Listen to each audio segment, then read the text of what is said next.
let's talk about Scarlet Nexus. Yes, So excited to talk about this game. So please. I think I'm about 16 hours in now, so I've like put a fair bit. How many chapters is that? I'm up to chapter 8. Yes, phase 8 actually, and they're like Chapter it's really 8, phase 8. well, it's called phase 8. It's not called chapter 8. It's called phase sorry. 8.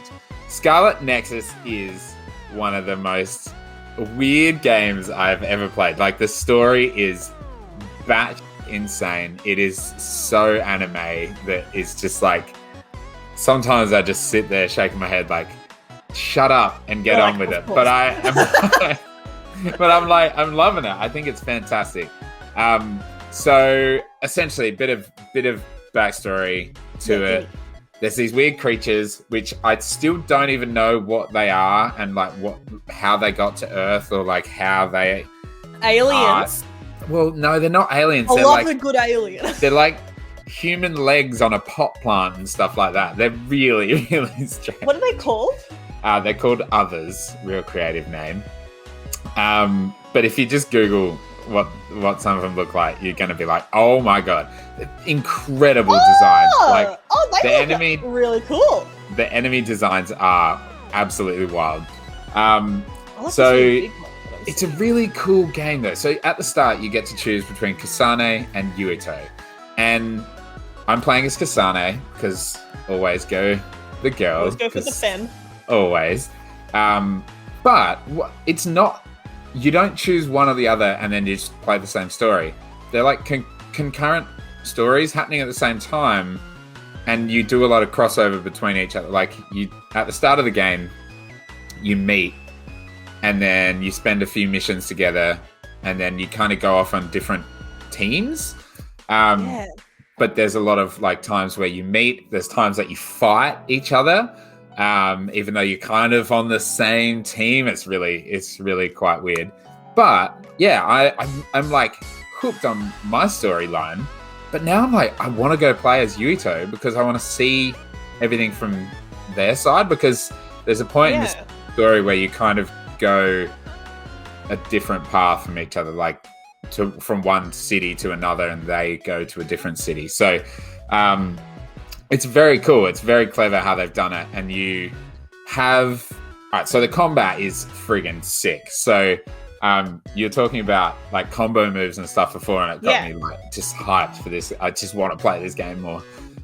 You have party members with you. So you only control Kasane or Yuito, but you have up to 4 party members with you at any one time.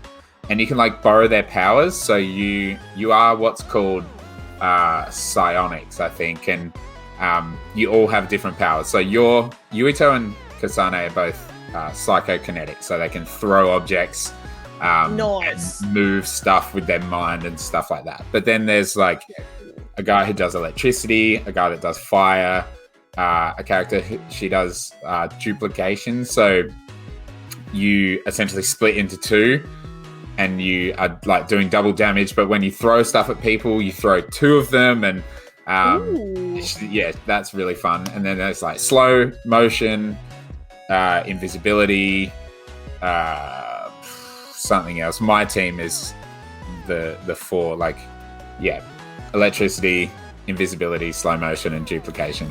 And like, so in the middle of the fight, you like hold the right bumper and press A, B, X, or Y, and it borrows their powers. And I've got a perk where I can do 2 of them at any one time, and I can get another perk later on where I can do all 4 of them at the same time. So you can have like all 4 of these things going off, and you can like throw all your objects, and it's super, super fun combat.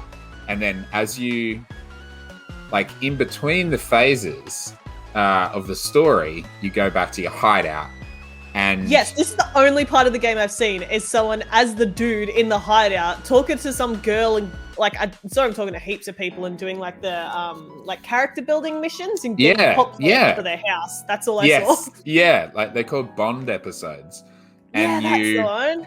You either like, talk to someone who's in your party in the household that you're in, or someone will message you and you respond to them, and it starts a Bond episode, and you go and meet them like at a cafe or something like that, and that builds your relationships.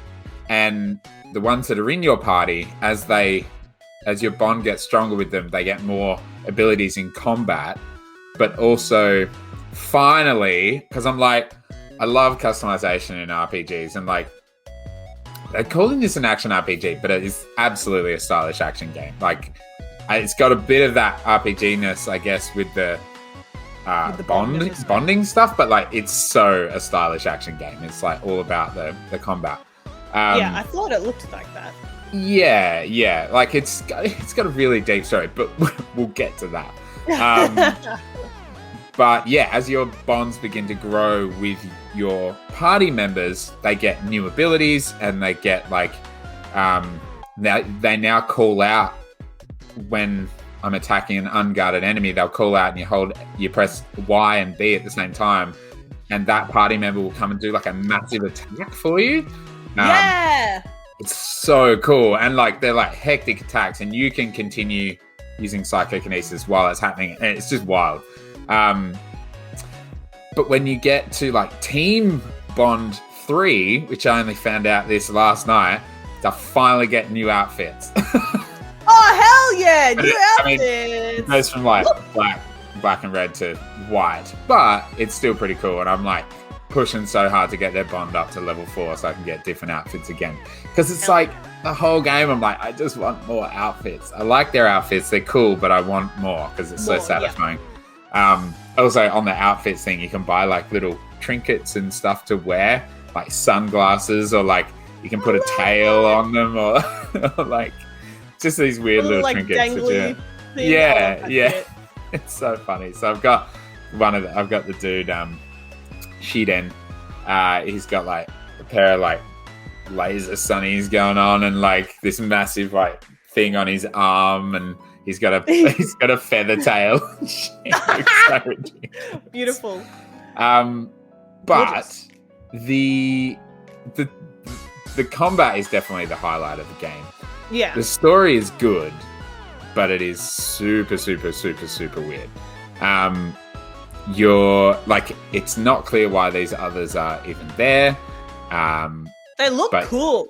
They do look cool. They are really clever designs, and they're like so gross. Some of them are just hideous. No, they look beautiful. I really like this. I don't know. This big guy on all fours, and he's got like a Y-shaped head with a hole in the middle. I don't know if you've seen this man, but man, he looks. Does it have a name? No, I just searched Scarlet Nexus others, and it's the third picture. Oh, yeah. He looks amazing. It looks amazing. That looks hectic. Gorgeous. Some of them are really incredible. Like they're like inanimate objects with human features, and it's really creepy. But yeah, the story is absolutely out there. One thing I don't know if I just don't like it because it feels weird is the cutscenes. Like, it goes to a cutscene and then it's like freeze frame shots, and it's like talking anime heads. Oh yeah, I saw that. Yeah, it's really weird. Interesting. Yeah, I don't know if that's a design choice or a budgetary limitation, because there are some cutscenes, like but I remember seeing that in the little bit that I've seen, and I was interested by it as well, because every time that I saw it, it seemed to be preceded by a really short cutscene, and then it would just go into that instead. Exactly right. Yeah, it's like the cutscene starts, and then it will like cut to like the freeze just frame conversation face to face. But I mean, it's fine. But it's like, it's got that. The one thing that kind of frustrates me about it, it's got that anime issue where they kind of like, there's so much exposition, and they kind of explain the same thing like 4 times. Yeah, I hate that. Oh, we should do this, and then maybe we should do this. And they're like, do you think we should do this? It's like, come on. Thankfully, though, the characters are like really interesting. Like, Kasane is a total bitch. It's hilarious. Like, she's like really dry, but it's funny that she's actually developing as a character as the game goes on. Shiden kind of calls her out in a And he's like, you gotta stop doing this. You're so selfish. Like, has a full go at her. And it's really, like, there is this clever, like, character building. Nice. Especially amongst your main team.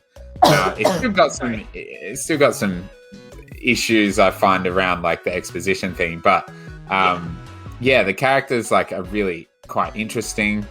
They're all quite different. A lot of them are, like, you know, Cheatin is your typical anime, like, I don't know if bad boy is the right term, or just like typical bad boy. He's just like always angry all the time, and he's like, whenever he's like starts to be nice, he's like, "Shut up! I'm not doing that." It's like, oh yeah, Baka!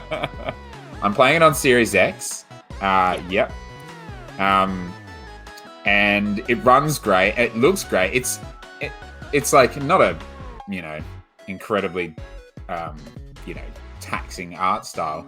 But what's funny about it is, like, when you get further away from, like, when there's buildings and stuff in the distance, it kind of like has that Sable art style. Oh yeah. It's like, and then as things come closer, they become fully realized. It's like doesn't like pop in. Yeah. It's like, yeah, it's really hard to explain, but it looks like Sable in the distance. And then it pops in and gives you all the detail. And it looks like really detailed.